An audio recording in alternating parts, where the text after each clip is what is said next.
Good morning, you listen to FloorDaily.net, and I'm Kemp Harr. I'm in Napa Valley, California, and I'm with Phil Koufidakis, the owner of Baker Brothers, based in Phoenix. Phil, how you doing? I'm doing great, Kemp. Good morning. Yeah. Good to be with you. This is a travel day for us. The meeting's over. Let's get into what's going on with Baker Brothers. First, we're leaving this meeting, 42 NFA members here. You guys had a board meeting. I guess most people's business is either up a little to up even better. So any takeaways from the meeting that you're going to put into play when you get back? Yeah, a couple of takeaways. Number one, business is good for most of the members. It's also some diversity, which has come into each business, whether you're adding in more multifamily, you're adding in other product surfaces. And then probably one of the resounding things continues to be digital and the ongoing review status and all of that. I want to get into that in a minute. On Baker Brothers business in Phoenix, by the way, most people could read our best practices in April of this year. We did a feature on you, but just give us a status update on how it's going here in the fourth quarter of 2018. So far, so good. For the first three quarters, we were up almost 10% for the year. I think a lot of that was diversity. We added countertops. We added some window treatment business. We also have a lot of change. We did some new things with Measure Online. We also have 12 or 13 new sales associates. So we've got a lot of transition, a lot of change going on with all that. We've been pretty positive, and I think we're probably in the best spot we've been in for years, for the next 5 years. A little bit more background. You have 7 stores in the Phoenix area. You actually bought Baker Brothers about 12 years ago. It's a 73-year-old business, and you really firmly believe that your brand is Baker Brothers, and I think that comes into play with a lot of decisions you make. You own your business in Phoenix. So you got into this business actually working for Shaw Industries a long time ago, didn't you? I did. I spent a lot of time in the wholesale business, probably half my career in the wholesale business, and the last 16 years in the retail business, and both at fairly high levels, so I've got a really good understanding of both ends of the business, so I know where the slings and arrows are for both sides of the fence. And you're from New York originally, right? I am. I do miss it at times, but the weather in Phoenix is hard to beat. All right. Let's talk about what you're doing to bring traffic into your store and some of the changes and shifts you've made. I know you go long with creating your spaces as your digital marketing advisor and your website developer, so tell us what's the latest there. Well, we got a lot of things going on. So on the digital, there's 2 fronts. On the website front, we're constantly making adjustments. We're looking at, in a very short time frame, we're going to be adding a revised, updated, really great new room designer. We're also looking at some of those virtual reality tools to see what the value of those are. So you always got to stay relevant. You always got to keep that updated. You want to engage the consumer. On the marketing side of digital, we have actually moved a lot of dollars this year into the digital marketing space.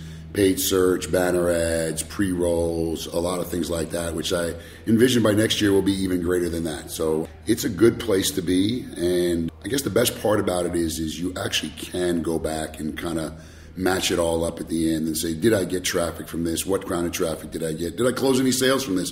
Which ultimately is all that matters, right? Are we ringing the register? I mean, it's all well and good to come up number 1 on search or have 3,000 hits on your website or whatever it may be, but to be honest with you, if it's not ringing the register, it's not doing anybody any good. And before it rings the register, it's got to bring them in the store as well, right?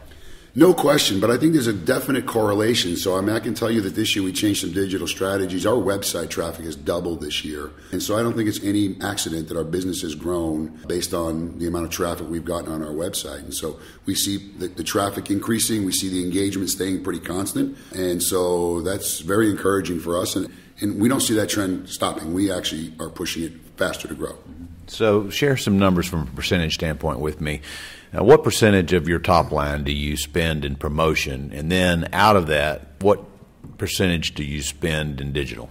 Well, on digital, we're probably about 50% now, maybe even higher. And as far as top line, it's not constant. So I will tell you that for me, I look at it as a kind of up and down thing. It's kind of a feel and a touch thing. So I think that most people will tell you stay somewhere between 5 and 7 or 8% of your total volume. And some months it might be higher, some months it may be lower. I can tell you that, during Christmas time, we tend to drive backwards because, the old theory of once the Christmas tree goes up, sales go down. We look at that. So we may be hotter and heavier in September and October. But I think depending on what's going on, depending on what promotions there are, I would say that usually between 5 and 8% is where you're going to be.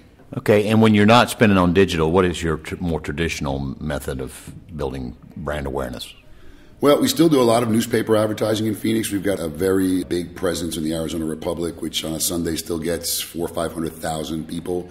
So it's a good demographic. It hits the sweet spot of people who are spending money. We've done TV, we do radio, and a lot of that has become spot. I envision that next year we'll probably do some changes. I think that sometimes you hit hard the same medium for a while, and then you move on to the next medium, having reached those people for a certain amount of time. So let's go back to digital for a minute. All kinds of ways of building traffic. Obviously, you're getting great results, doubled the traffic. Is it pay-per-click? Is it SEO? Is it geofencing? How are you doing this? Yeah, it's all of the above. I mean, you got to have a little bit of everything. So your site has to be optimized on an SEO standpoint.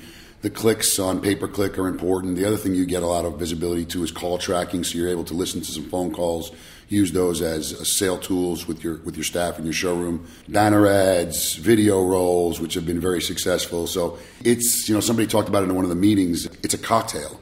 It's part A, part B, part C, and it's just trying to find that right and continue to craft that message. And the other thing is to have, for us, it's for having synergy through the course of the sale. So the sale looks the same online as it does in a newspaper, as it does in the showroom.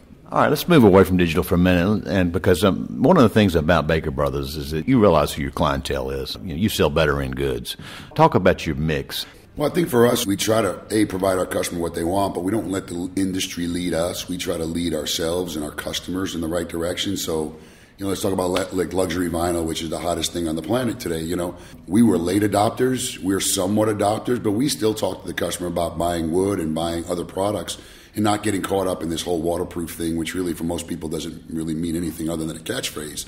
And so it'll be interesting to see how that happens now that these tariffs have come in and prices are rising. You take a product category like laminate, which has been all but given away for dead, and I think people are making a mistake. I think we're seeing that laminate business start to grow. We're seeing it as an incredibly viable alternative, better looking, better performance. And the difficult part is that everybody kicked it to the curb, and now it's hard to find great products. Isn't it interesting that LVT and multi-layered flooring, it's become such a fad right now. Everybody's in it. So do you get a sense the pendulum might swing away from all this hype eventually?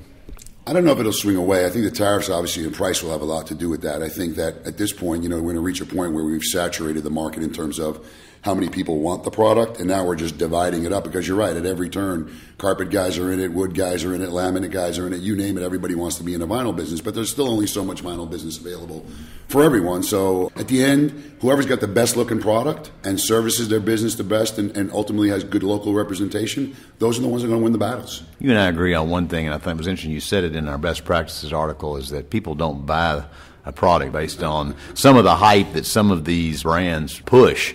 I mean, they buy it because of what it looks like, right? Yeah, I've always said that. They don't buy the back of the sample, they buy the front of the sample, right? The features and benefits today are all pretty much the same by category. So, listen, most of the luxury vinyl, the warranties, the features, the benefits are the same. Most of the woods are the same. The carpet is the same. At the end of the day, the customer buys, is it the right color? Is it the right texture? Is it the right price? Am I buying it from the right place? Am I getting the right product for the right application? So, the back of the sample is overrated. One last question, Phil. Floor and Decor, are they come into your market yet? Yeah, they've been there for several years. They're up to 3 or 4 locations now, and we are a little bit different animal in a sense that we're not in that low-end, blow-and-go mentality. We're in a service business. 90% of our business we install, and so that changes the landscape. So while we're going to cross over it from time to time, and we see them as somewhat of a competitor, for us, we try to stay out of the fray and try to focus on the things that we do best and not worry about bottom-feeding the business. All right, great, Phil. It's good to catch up with you. Again, been talking to Phil Koufidakis, the owner of Baker Brothers based in Phoenix, and you've been listening to Kemp Harr and FloorDaily.net.